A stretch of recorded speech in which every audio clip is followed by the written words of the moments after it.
Hai hai, selamat bergabung di IG Live series Vox Pop yang pertama.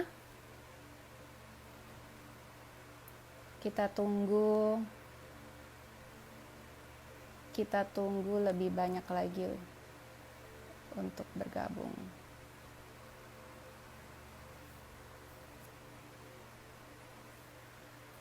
Oke, halo semuanya.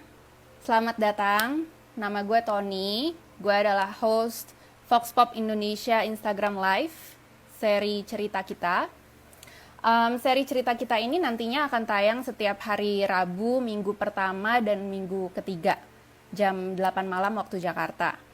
Um, Sedikit perkenalan soal Vox Pop dulu ya. Vox Pop adalah media alternatif, tempat berbagi pandangan, tempat berbagi cerita persoalan sehari-hari dengan gaya yang ringan, dengan gaya yang mudah dipahami, lucu, tapi juga kritis. Um, Vox Pop mengangkat sudut pandang yang berbeda tapi bergizi. Nantinya kita akan ada esai-esai, akan ada komik, dan dalam waktu dekat juga ada video. Jadi nanti bisa langsung habis ini bisa langsung ke websitenya Vox Pop, voxpop.id. Oke. Untuk live series di Instagram Vox Pop ini, topik-topik yang kita akan bahas beragam. Nanti kedepannya kalian juga bisa akan kasih masukan ke kita topik-topik apa yang kalian ingin tahu gitu kan. Tapi pasti kita akan bahas hal-hal yang terjadi di sekitar kita, isu-isu terkini pastinya, yang mungkin isu-isu yang mungkin kamu penasaran, kamu pengen tahu, tapi kamu nggak pernah ada kesempatan untuk ngobrol sama orang soal isu-isu ini. Jadi di IG Live ini kita harapannya kita bisa sambil santai, sambil ngobrol, tapi juga nambah pengetahuan. Nah, hari ini adalah episode cerita kita yang pertama. Topik hari ini kita bakal ngobrol apa sih? Pride Month. Pride Month, kalau sering dengar Pride Month yang berasal dari Amerika Serikat ini apa sih? Kemudian relevansinya untuk komunitas queer di Indonesia itu seperti apa? Untuk narasumber kita ada Nurdiansah Dalijo atau yang sering dipanggil Dian. Oke, ini gue bacain dulu bionya Dian. Dian adalah aktivis, penulis lepas, dan peneliti lintas bidang. Saat ini dia sedang menulis buku Rumah di Tanah Rempah yang akan di-launching akhir bulan ini. Dian mengawali karir sebagai jurnalis di Jurnal Perempuan dan kini telah memiliki pengalaman 10 tahun untuk kerja-kerja di bidang pariwisata berkelanjutan, masyarakat adat, lingkungan sosial, dan tentu saja seksualitas dan gender. Oke, sekarang kita undang dulu Diannya. Mana ini? Oke. Dian, lu bisa request nggak? Bisa request to join nggak? Oh, hang on. I got it.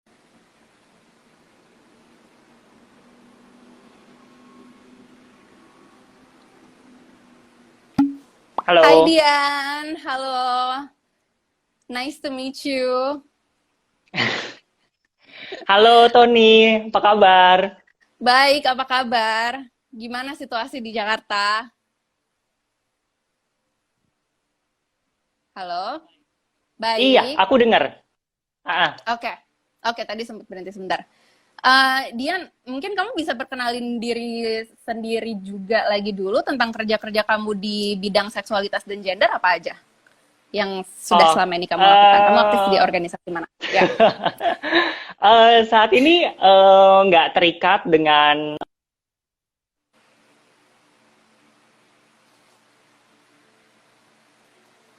Halo?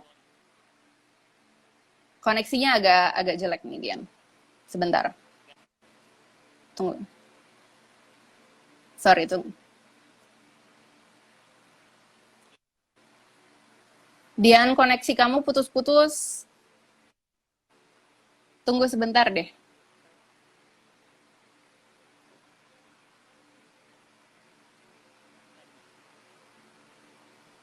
Ha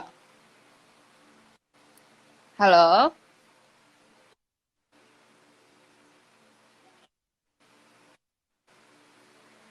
Koneksi kamu putus-putus banget.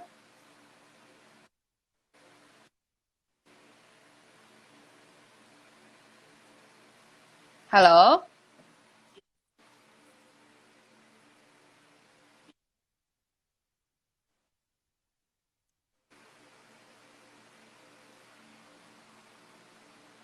Halo? Hmm,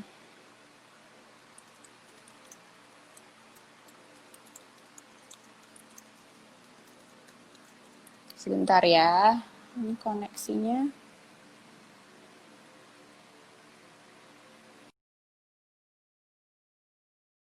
Sorry. Um,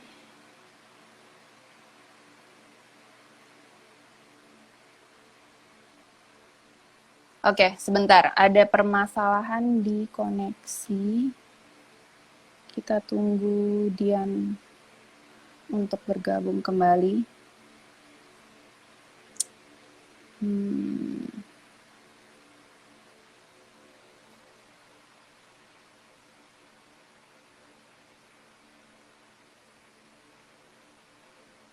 Halo? Halo. Ya, ya, ya, ya. Oke, you're back. Aduh, Ah, iya, ah, nggak apa-apa, nggak apa-apa. Iya, aku iya. bisa dengar kok suara kamu. Oh gitu, Ya, oke. jadi saat ini aku kerja lepas saja dan mungkin ya penulis saja, Tony. Mm-mm, mm-mm, mm-mm. Oke, Dian, bulan Juni ini kita Oh, banyak banget sinyalnya melihat jelek ya. rainbow flag. Bisa dengar aku nggak?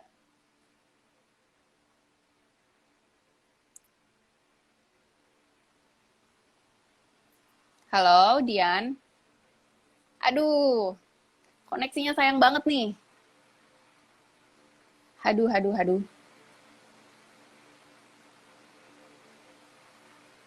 Mm-mm-mm.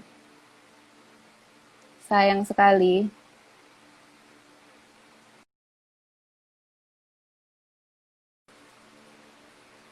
Hmm,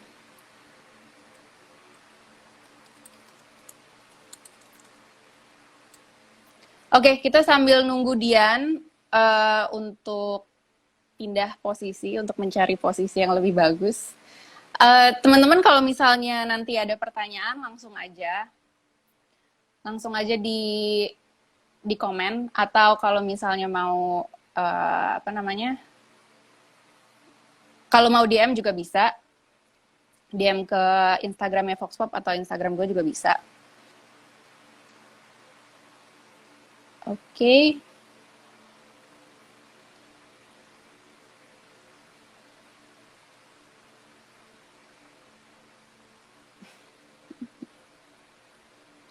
Iya, baru mulai. Silakan yang baru bergabung. Uh, Sebenarnya tadi kita udah mulai, cuma cuma ada masalah koneksi. Jadi narasumbernya lagi mencari posisi yang lebih bagus. Nanti dia akan bergabung kembali. Jadi kita bisa stay tune aja. Oke, buat yang baru bergabung, sekedar reminder, topik kita hari ini adalah Pride Month, mengapa spesial bagi minoritas seksual. Jadi kita akan bahas sejarah Pride Month, terus ada hubungannya juga dengan Stonewall Riot, terus relevansinya apa untuk komunitas queer di Indonesia.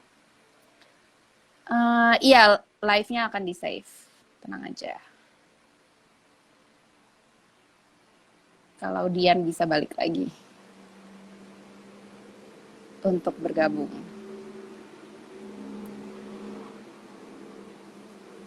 Gitu. Duh, ngomongin apa dulu ya? Enaknya, ada yang punya ide nggak? Udah pada pernah dengar Pride Month belum sih? Udah pada tahu belum sih sejarahnya kayak gimana? Mungkin bisa di komen. Ada pertanyaan atau komentar? Pride Month History. Iya, nanti kita akan bahas. Nanti kita akan bahas. Sebentar. Aduh. Hmm.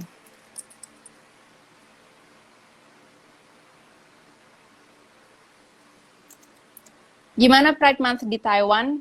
Hmm,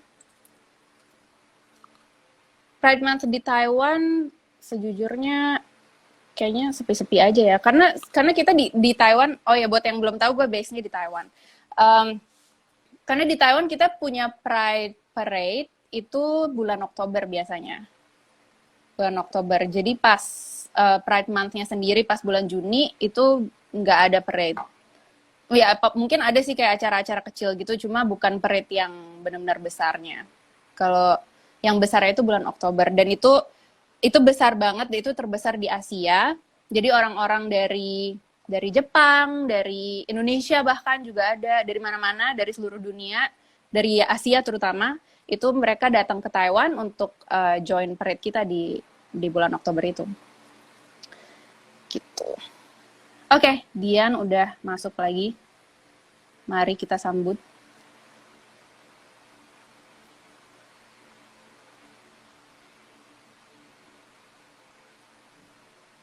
Halo, maaf Hai. banget Aduh, gimana nih baru start. koneksinya? Masih. Oh, kamu udah coba restart. Kalau kalau ini masih putus-putus, Dian. Kamu pakai WiFi apa data? Putus-putus, aku bisa dengar suara kamu dan lihat video kamu kok. Ah, di aku putus-putus banget tapi. Oke, halo. Coba ngomong lagi deh. Oke, ya, ya, ya. Oke, Dian, kita langsung mulai aja. Aduh, ini masih putus-putus banget. Oke, Oke, semoga lancar. mudah-mudahan nggak. Bismillah. Ya, Masih ya? ya masih dikit.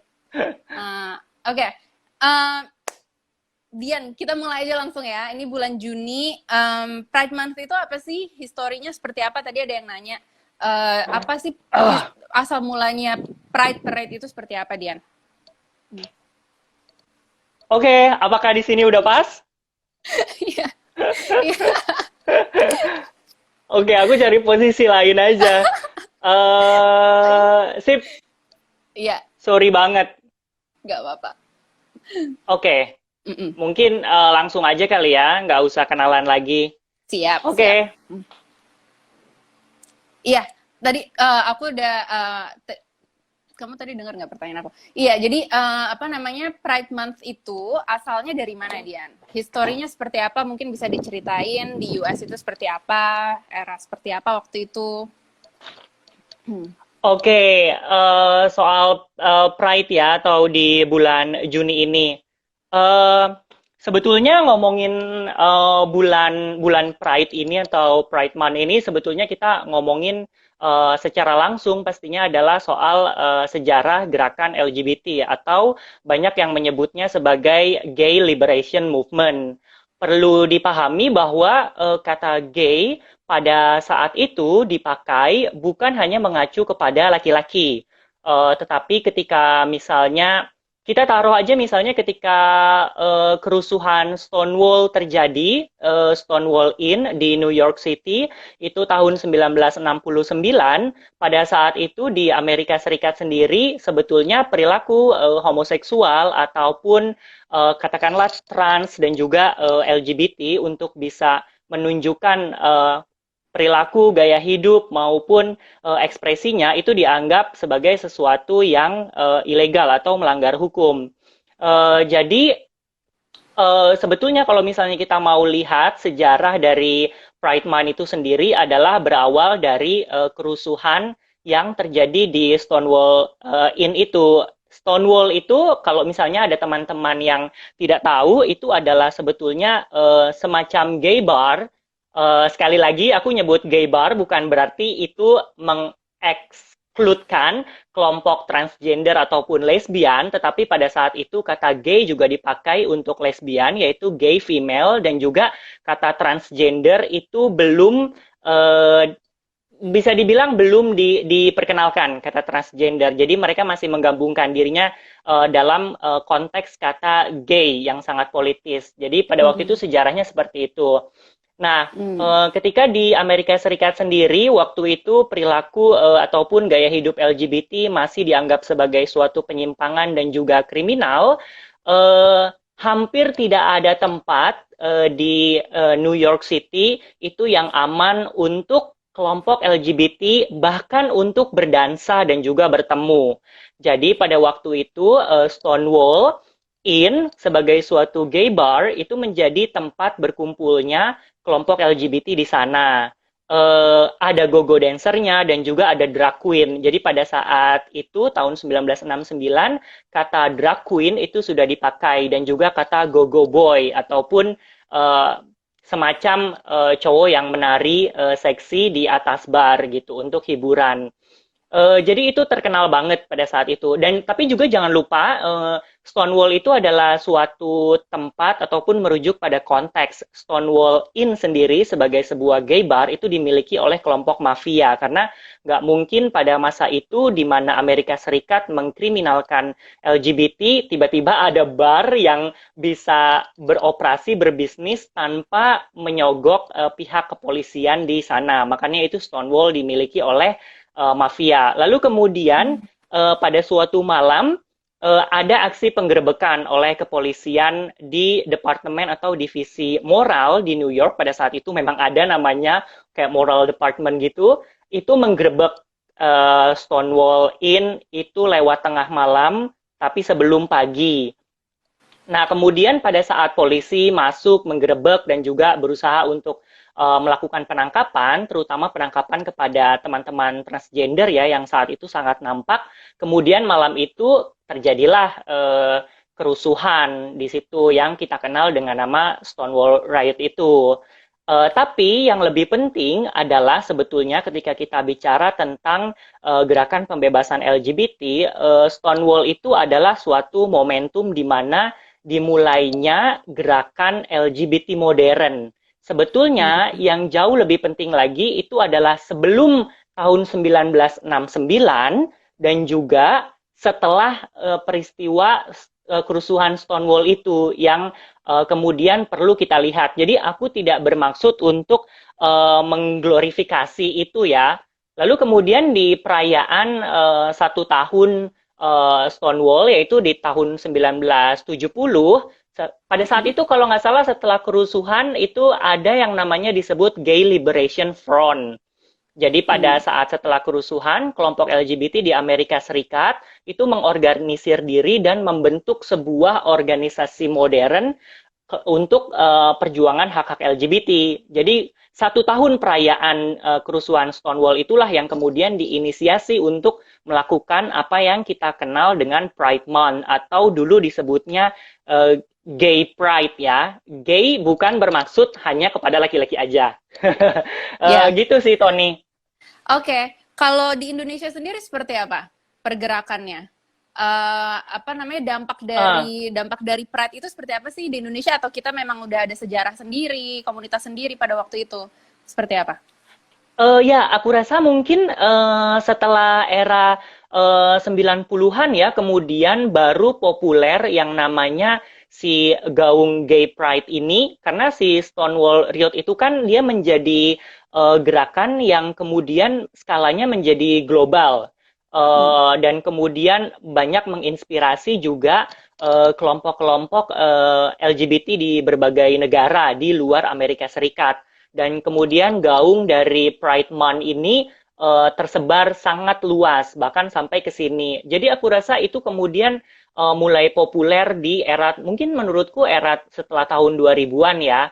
Sementara di Indonesia sendiri, kalau misalnya kita mau ngelihat membaca sejarah organisasi-organisasi LGBT, katakanlah ya, itu sebetulnya itu juga dimulai oleh gerakan yang justru menarik adalah gerakan teman-teman waria.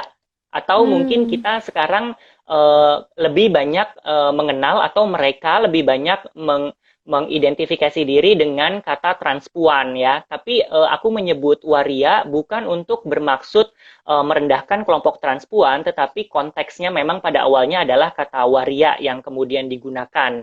Itu kalau menurut catatan sejarah di Indonesia, kalau misalnya ngelihat arsip, itu tahun 1969 di Jakarta itu Ali Sadikin pada saat itu udah gubernur, membentuk organisasi organisasi khusus untuk waria. Waktu itu Hmm. belum namanya waria, tapi namanya wadam. Jadi waktu Hmm. itu ia memberikan nama wadam untuk wanita Adam. Wanita Adam maksudnya adalah transpuan atau kelompok waria. Jadi Himpunan Wadam Jakarta atau HIWAT tahun 1969. Lalu Hmm. kemudian kan setelah itu banyak teman-teman aktivis pada kala itu bahwa si HIWAT ini adalah bentukan pemerintah. Jadi mari kita membentuk organisasi sendiri. Jadi waktu Hmm. itu muncullah, kalau misalnya kita ingat dan sampai sekarang organisasi ini masih ada, itu ada Perwakos. Perwakos itu organisasi waria atau transpuan di Jawa Timur yang kantornya di Surabaya. Itu ada tahun 1978. Jadi Hmm. bayangkan di tahun 1969 dan tahun 1978 itu Indonesia sudah begitu cukup revolusioner ya untuk punya organisasi, bukan organisasi LGBT tetapi organisasi waria yang kemudian itu menjadi bagian dari gerakan LGBT di Indonesia pastinya ya. Hmm. Hmm. Hmm. Gitu sih Tony. Dan Hmm, menariknya itu mm-mm. diinisiasi oleh pemerintah ya, yang tahun 1969 itu. Iya, oleh Ali Sadikin. Karena kita tahu kan Hmm. waktu itu Ali Sadikin juga sempat melegalkan prostitusi ya. Dan pada Hmm. masa itu juga sudah banyak teman-teman waria atau transpuan yang bekerja sebagai pekerja seks. Hmm. Itu. Wah, itu menarik banget. Dan apakah waktu itu Indonesia satu-satunya negara yang hmm, paling progresif waktu itu? Aku nggak bisa bilang begitu karena aku juga bukan sejarawan, Oke. tetapi setelah kemudian kemunculan organisasi waria, terutama Perwakos, itu juga muncul berbagai organisasi waria atau transpuan lainnya. Ada Lambda di tahun 1982. Lalu Hmm. juga tahun 1984 itu ada yang namanya SAPO. SAPO itu SAPHO. Itu adalah organisasi untuk kelompok lesbian yang ada di Hmm. Indonesia. Oke. Jadi itu tahun 1984 dan ada juga di Jogja itu 1982 Ikatan Waria Yogyakarta, dan juga yang paling penting menurutku dan masih aktif selain Perwakos adalah Gaya Nusantara tahun 1987, kita Mm-mm. kenal ya dengan Pak Dede Utomo. Hmm. Jadi itu trajektori yang penting sekali untuk kita kenang sih untuk gerakan LGBT di Indonesia. Kita Hmm. nggak punya momentum seperti kerusuhan Stonewall yang kemudian ada penggerebekan, terus kemudian memicu gerakan LGBT atau pengorganisiran kelompok LGBT secara menyeluruh di Indonesia. Aku pikir belum ada. Jadi menurutku ketika kita bicara tentang Pride Month, itu kita Hmm. perlu mengkontekstualisasikannya. Apakah kemudian Pride Month itu perlu kita adaptasi karena sebagai negara dengan mayoritas penduduk yang ber-KTP adalah Muslim dan juga gerakan arus konservatisme agama yang begitu kuat saat ini, Hmm. aku rasa Pride Month itu juga belum tentu aman dan nyaman untuk kelompok LGBT di Indonesia dan juga banyak di negara-negara lain seperti Indonesia gitu ya. Jadi itu perlu dikontekstualisasikan, kita mau merayakannya seperti apa. Tetapi penting untuk merayakan itu untuk menunjukkan solidaritas global. Hmm. Hmm. Hmm. Hmm. Hmm. Oke, oke. Dian, kalau representasi LGBT di budaya pop kita sekarang ini seperti apa sih?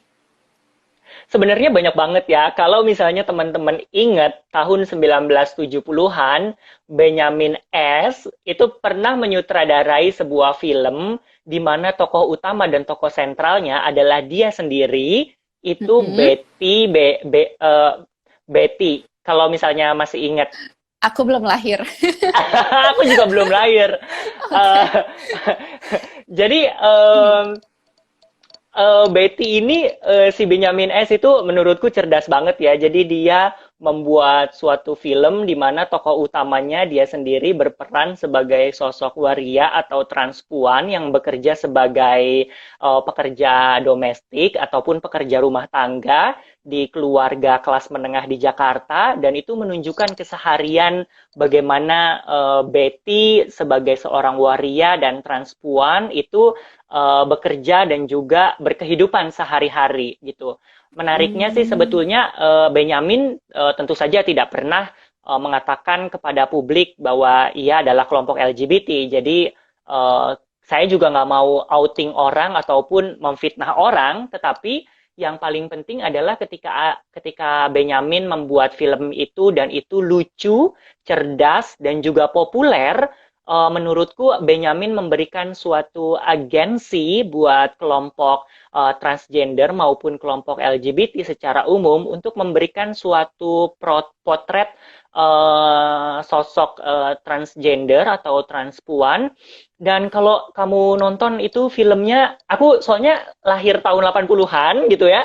Jadi tahun 90-an aku sempet nonton film Benyamin yang itu di televisi, pernah Oke. ditampilin. Jadi itu menarik banget gitu. Ada adegan di mana kelompok waria itu belajar silat rame-rame untuk Hmm. mengorganisir diri dan memperkuat diri ketika ada Satpol PP yang mau ngegerebek mereka dan mau nangkep. Jadi Ah, itu eh, kocak sih. itu kocak tapi itu cerdas dan Iya. memberikan apa ya, memberikan space atau agensi si Benyamin ini. Dan itu tahun 1970-an.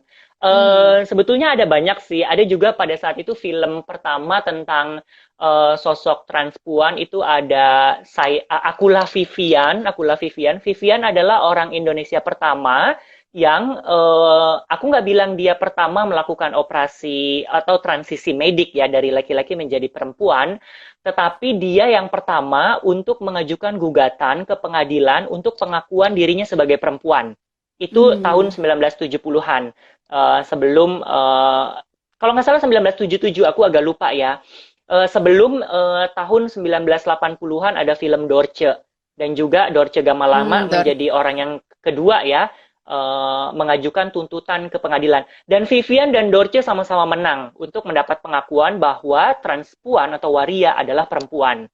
Jadi itu perlu Hmm. diingat sih, trans woman is a woman gitu.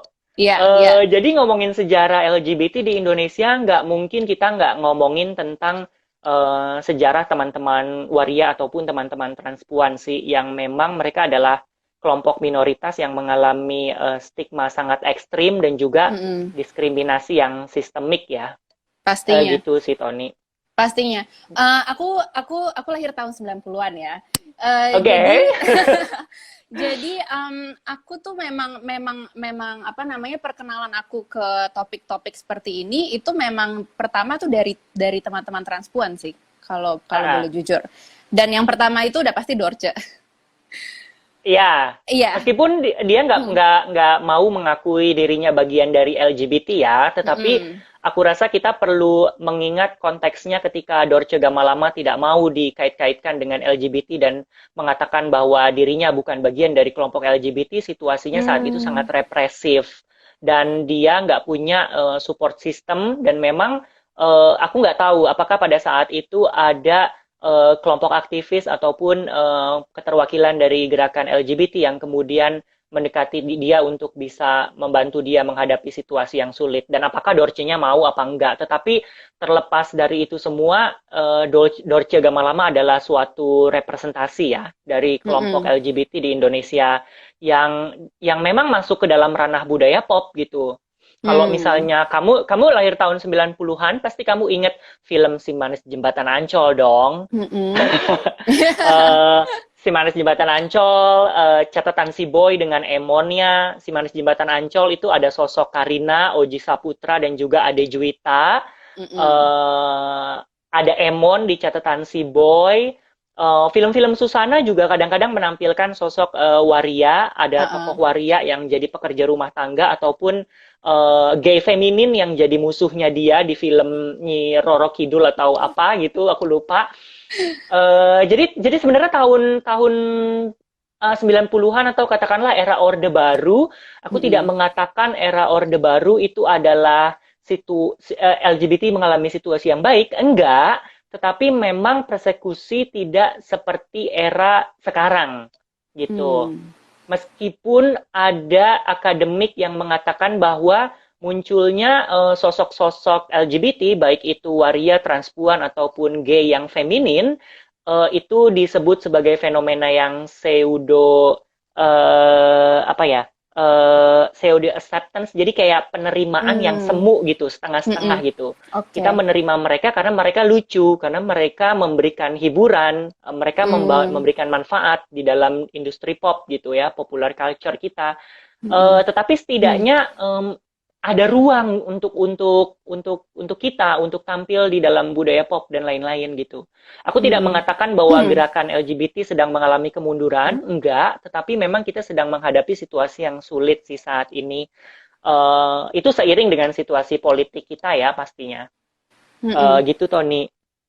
Dan itu masih benar juga ya tentang penerimaan acceptance semua itu karena sekarang kan kita juga udah dengan adanya internet makin terbuka dengan tayangan-tayangan Netflix nih seperti yang dibilang sama Pak Widi di sini.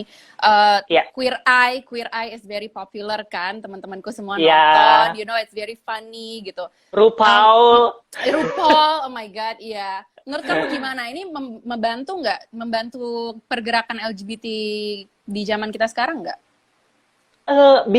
Ada sisi baiknya di mana akses kemudian menjadi lebih banyak, Mm-mm. terutama untuk orang-orang yang privilege ya. Aku tetap Hmm. katakan itu yang privilege karena kita hidup, kita dalam artian ini orang-orang yang ada di kota, yang berpendidikan, yang kelas menengah gitu. Mm-mm. Kita bayangin Indonesia situasinya masih ada masyarakat adat. Apa kabar Hmm. dengan LGBT masyarakat adat? Apa kabar dengan teman-teman LGBT yang hidup di pedesaan yang nggak punya akses internet, bahkan listrik gitu. Jadi perlu kontekstualisasi itu terus. Tapi yang menarik adalah akses makin banyak, tetapi juga kita katakan seperti yang tadi aku singgung, situasi semakin represif Hmm. dengan militer, undang-undang ITE, terus kemudian juga ada banyak hal-hal lain, buzzer-buzzer yang begitulah dan lain-lain. Terus juga Ya. kelompok konservatif agama juga main di internet, main di media sosial. Jadi Hmm. ini sebetulnya peperangan yang ada di kehidupan nyata atau di realita, terus kemudian terbawa ke dalam dunia maya. Atau sebaliknya bisa jadi kita sedang bergelut di dunia maya, itu bisa juga berdampak kepada realitas sosial. Jadi ini saling tarik-menarik. Artinya kalau Hmm. misalnya kita gagal dalam menguatkan diri kita dan juga kelompok kita, bisa jadi di realita sosialnya kita bisa jadi digempur habis-habisan, hal yang sama juga di media sosial atau sebaliknya gitu. Hmm. Jadi kita tuh makin fragmented gitu ya, makin terfragmentasi. Apakah teman-teman yang nonton Queer Eye itu punya kepekaan terhadap teman-teman transgender? Apakah punya kepekaan terhadap isu-isu masyarakat adat yang tentunya lapisannya berbeda antara kelompok gay perkotaan yang punya privilege dan berpendidikan dan kelas menengah dengan kelompok misalnya pemuda adat yang LGBT yang tinggal di sekitar hutan misalnya dalam konteks masyarakat adat. Jadi Hmm. buat aku sih sebetulnya kuncinya interseksionalitas menjadi penting gitu. Jangan lupa juga bahwa kalau kita mau mengacu kepada gerakan modern pembebasan LGBT pasca Stonewall, itu juga menggabungkan berbagai identitas, bukan hanya identitas terkait dengan orientasi seksual dalam artian melibatkan perempuan sebagai lesbian atau LGBT woman, dan Hmm. juga melibatkan orang-orang dengan ekspresi dan identitas gender yang unik yaitu transpuan dan juga trans men atau trans pria, dan juga kemudian menyusul ada intersex, queer dan lain-lain. Tetapi juga jangan dilupakan ada kelompok kulit hitam, eh, orang-orang yang gay tapi juga black gitu, dan Ya. juga people of color gitu. Jadi buat aku itu yang nggak boleh kita lupakan untuk saat ini konteksnya. Jadi ketika, apalagi sekarang kita bicara tentang rasisme. Jadi ketika tadi aku singgung bahwa kita di masa lalu berbicara tentang gerakan LGBT tidak boleh melupakan transgender, sama juga situasi transgender adalah masa depan kita gitu. Kita mau melihat seperti apa masa depan patriarki berhasil didobrak nggak? Seksisme Hmm. berhasil didobrak nggak? Rasisme dan juga mimpi-mimpi kita pada kesetaraan dan keadilan. Hmm. Potretnya, cerminnya adalah lihat situasi kelompok transpuan sekarang gitu. Kita Mm-mm. tahu beberapa waktu lalu Mira dikeroyok dan dibakar hidup-hidup kawan kita transpuan di Jakarta. Lalu kemarin ada kawan di Kalimantan juga, teman transpuan juga ditusuk gitu. Situasi di lapisan tertentu makin membaik, tapi di sisi lain juga makin kelam gitu. Mm-mm. Bagaimana keadaan teman-teman transpuan kita terutama di saat pandemi ini, Dian? Kalau misalnya kami kan kemarin itu sama teman-teman transpuan juga ya, Mm-mm. bikin gerakan bantuan untuk waria sejak 25 dan juga 26 Maret dan sampai sekarang masih berjalan. Situasinya tentu saja memprihatinkan selama pandemik ini karena tadi aku bilang dan singgung bahwa teman-teman transpuan itu kan adalah kelompok yang minoritasnya itu mengalami stigma yang sangat ekstrim dan juga diskriminasi yang sistemik gitu. Dalam birokrasi negara memang didiskriminasikan gitu. Seperti mereka nggak punya KTP. Jadi otomatis kalau misalnya mereka mau mendaftarkan mengajukan bansos, persyaratan administrasinya aja udah digagalin, udah digugurin gitu. Eh, Terus mereka juga pekerja harian. Kebanyakan itu bekerja teman-teman waria yang ada di gabung di tim kami di gerakan bantuan untuk waria dan juga penerima manfaatnya sekaligus itu kebanyakan bekerja sebagai pekerja seks, perias ataupun pengusaha salon kecil-kecilan dan juga pengamen jalanan. Hmm. Dan sebagian ada yang bekerja uh, drag queen ataupun lip sync artis ataupun lip sync singer gitu ya. Dan semua Mm-mm. itu kan tutup, barbar, club tutup, terus kemudian salon tutup, menjadi pekerja seks dan pengamen itu sangat beresiko. Jadi sebagai pekerja harian tentu saja mereka kalau misalnya besok nggak kerja ya mau makannya bagaimana gitu. Ya. Jadi kita memang mengkategorikan teman-teman transpuan itu mengalami kerentanan yang berganda atau multiple vulnerabilities di dalam pandemik ini. Karena kalau misalnya mereka terpapar COVID, kamu bisa bayangin bagaimana mereka mau akses fasilitas kesehatan ataupun layanan medik gitu. Karena kesenjangan dengan masyarakat pada umumnya. Gitu sih, Hmm. Tony. Terus, Jadi kita gimana kemarin kita bisa ngegalang bantu? dana. Ya. Kemarin kita galang dana, kita buka donasi dan juga mengumpulkan berbagai sumber daya. Jadi pertama kita buat nasi bungkus gitu untuk teman-teman waria di Duri itu sekitar 50 orang, tapi Mm-mm. berkembang terus kemudian kita bantu teman-teman di Duri sekarang sampai 70 individu waria atau transpuan. Kemudian Hmm. kita bantu juga teman yang ada di Bekasi, di Depok, Tangerang, Surabaya, Jawa Timur, Malang, sampai Makassar dan Sulawesi Utara. Jadi terima kasih sekali Wow. buat teman-teman yang kemarin mendukung dan menyumbang. Dana yang terkumpul itu sekitar lebih dari 161 juta untuk uangnya aja. Ah, luar biasa. Seneng banget, seneng banget. Dan itu kita dari Ya. Maret, April, April. Mei, dan ini udah Juni, udah masuk bulan Ha-ha. keempat gitu. Dan kita masih terus jalan. Dan teman-teman waria ada 6 orang yang buka usaha dari modal donasi uang yang Oh, dikumpulkan. iya. Gitu. Terus itu masih buka.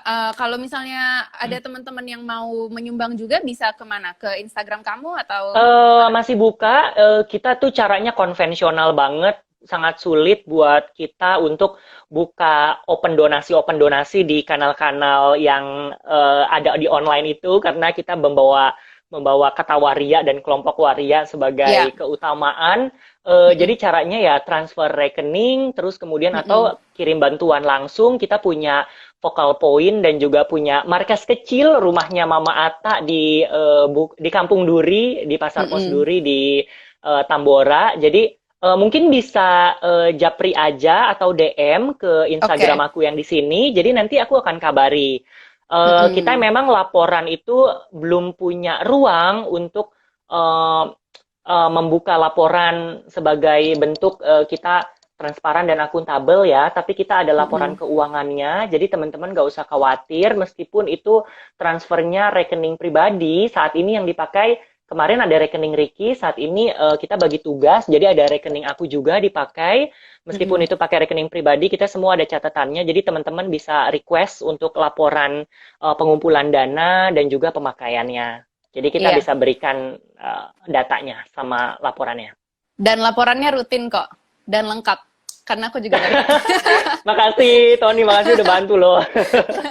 Oke, kalau kita balik lagi ke ngomongin pergerakan LGBT di Indonesia, Iya. kamu ada saran nggak untuk teman-teman queer yang mereka pengen berkontribusi untuk gerakan, cuma gimana caranya mereka untuk lindungi diri sendiri juga?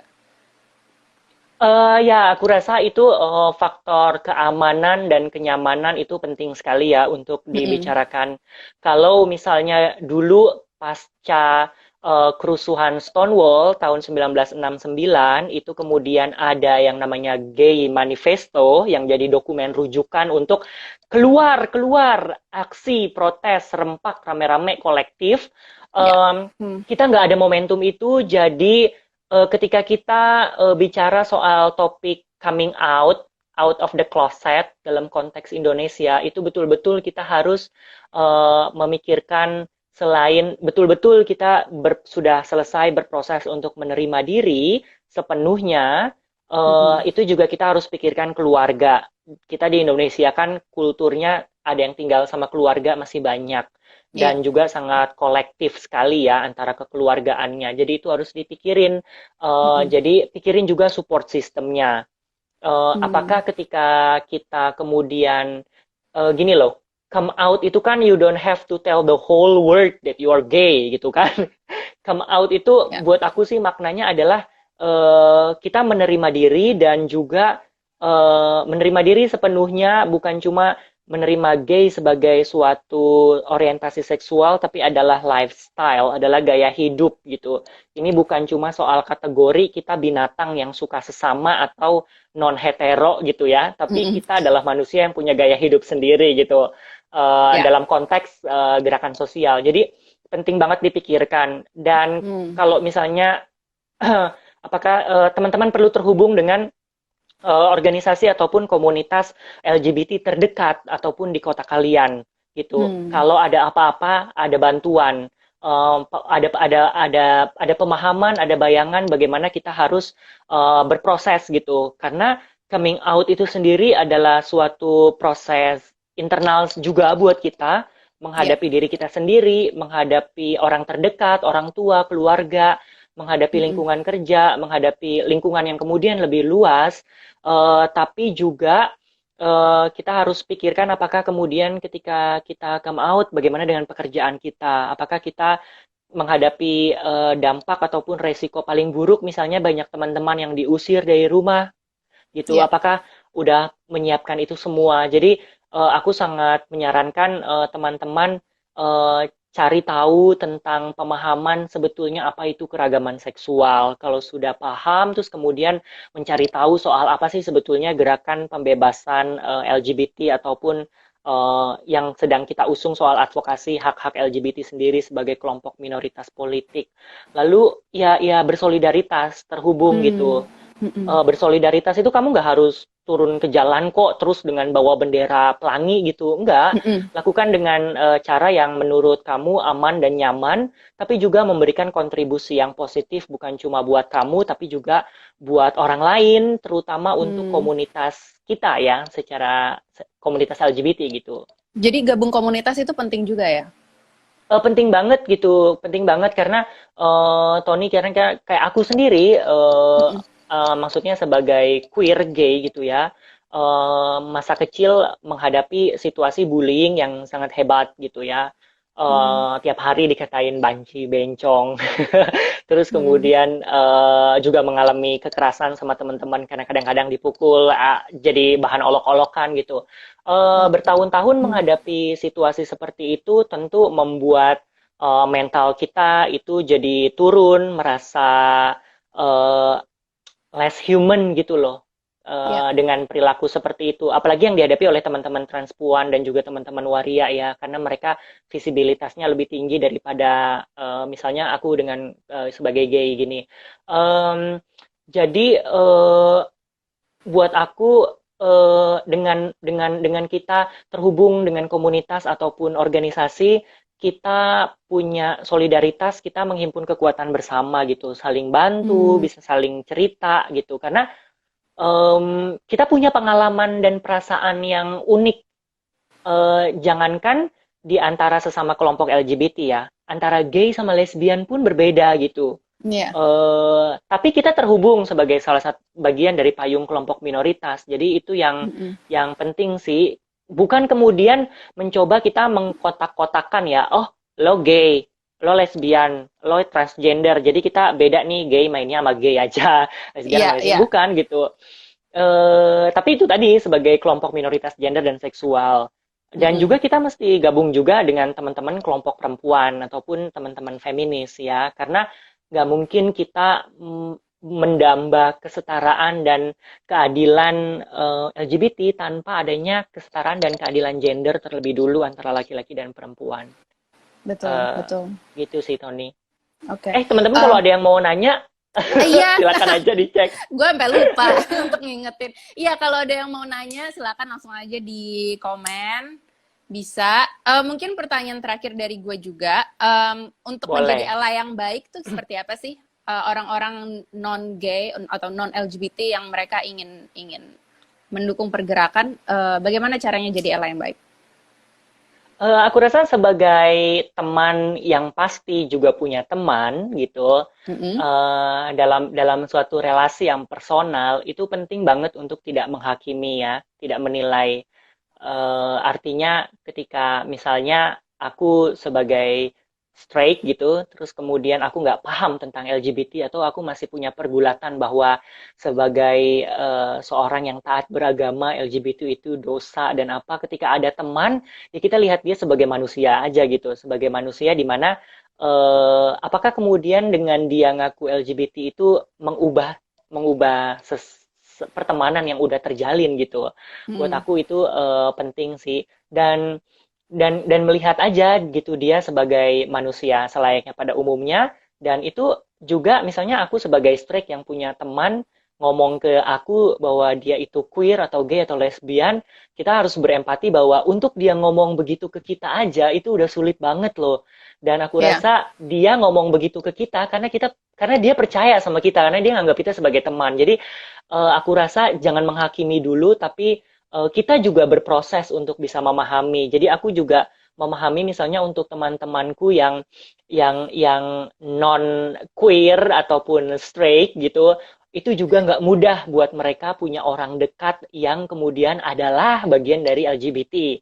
Itu ya. yang pertama sih dalam konteks Hmm. relasi personal yang kecil skupnya. Begitu juga dalam keluarga. Tetapi dalam konteks solidaritas yang jauh lebih besar, tentu saja kita membutuhkan allies untuk memberikan ruang buat kita bersuara ataupun tampil ataupun meningkatkan visibilitas dan juga apa ya istilahnya menggaungkan atau amplify our voice gitu. Hmm. Karena sebagai kelompok minoritas secara politik, artinya bukan kuantitas ya, tapi politik gitu kan. Kita perlu ruang-ruang politis gitu di situ. Dan ruang-ruang politik Ya. itu atau ruang-ruang publik kan kebanyakan dimiliki oleh teman-teman straight ataupun teman-teman cis ya, yang nggak kelihatan gitu. Cheers. Iya, Jadi betul. buat Hmm. aku itu penting banget gitu bahwa mereka seperti tadi itu aku bilang interseksionalitas, bahwa kita hidup dengan banyak identitas dan lapisan latar belakang. Jadi kita punya privilege dan juga punya oppression. Oh, kayak misalnya mungkin Hmm. Tony eh, sebagai jurnalis eh, itu mungkin nggak ada gitu loh, misalnya jurnalis yang transgender. Tapi kamu sebagai Hmm. jurnalis, kamu punya komitmen untuk selalu menyuarakan suara-suara transgender di media kamu gitu. Itu adalah allies yang penting buat buat kita sih. Tapi sebetulnya itu sekedar komentar personal aku, karena sebetulnya kita digerakkan kayaknya belum banyak bicara soal isu allies, dan juga allies sendiri belum banyak mengapa ya mengobrol dengan kelompok teman-teman LGBT apa yang bisa dibantu gitu. Kecuali teman-teman feminis ya yang Iya. memang kelihatan banyak sekali bersekutu dengan kita. Seperti itu sih, Mm-mm. Tony. Mm-mm, mm-mm. Oke. Mm-mm. Sepertinya belum ada nih ya pertanyaan dari pemirsa. Atau mungkin kamu ada yang mau ditambahkan? Adakah Apa yang ya mau yang kamu mau tambahkan? ditambahkan? Buat aku sih gini, Iya. pokoknya penting banget untuk kita merefleksikan kembali ketika kita bicara di Pride Month ini, di bulan Juni ini, kita nengok lagi ke belakang dan kita eh, mengapresiasi atau memberikan suatu penghargaan dan juga ruang yang sebesar-besarnya bahwa gerakan sosial, khususnya gerakan sosial LGBT ini banyak sekali kontribusi teman-teman transgender atau transpuan terutama ya, teman-teman waria gitu. Iya. Dan juga kita ketika mau merefleksikan ke depan mengenai cita-cita kesetaraan dan keadilan kita, tolak ukurnya adalah situasi teman-teman waria atau transpuan.